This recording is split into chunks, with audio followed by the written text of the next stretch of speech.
Senator Van Hollen says when the Trump administration issued that memo freezing federal grants and loans on Monday, the short-term goal was to take back funds already approved by Congress. But he says he's concerned the long-term goal is tied to Project 2025.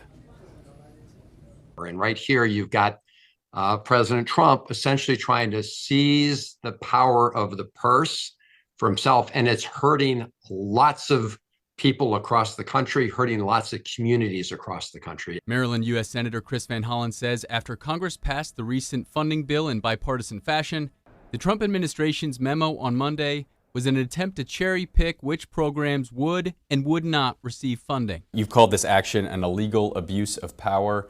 Why? Presidents are not kings, and the reason we have checks and balances in our Constitution is to make sure that we have that shared power. But while that was the short-term goal, Senator Van Hollen says he worries the true goal is to overturn the 1974 Impoundment Control Act, which stymied actions by then-President Richard Nixon and reaffirmed Congress's power of the purse.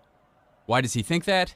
Because of who Trump nominated to lead the White House Office of Management and Budget, Russ Vought. Senator Van Hollen asking Vought this question at his recent confirmation hearing. Will you comply with the Impoundment Control Act?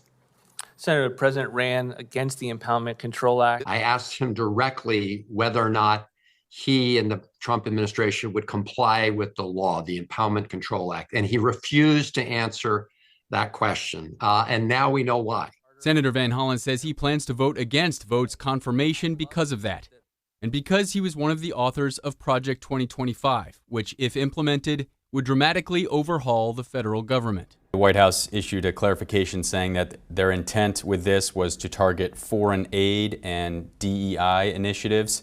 What's your reaction to that? This goes way beyond those initiatives. I mean, the reason we're hearing from firefighters and small businesses and veterans organizations is because the scope of this order is extremely broad. Maryland Republican Congressman Andy Harris's office acknowledged receiving our request for an interview or statement about this yesterday. We have not heard back since. Live in the newsroom, I'm Tolly Taylor, WBAL TV 11 News.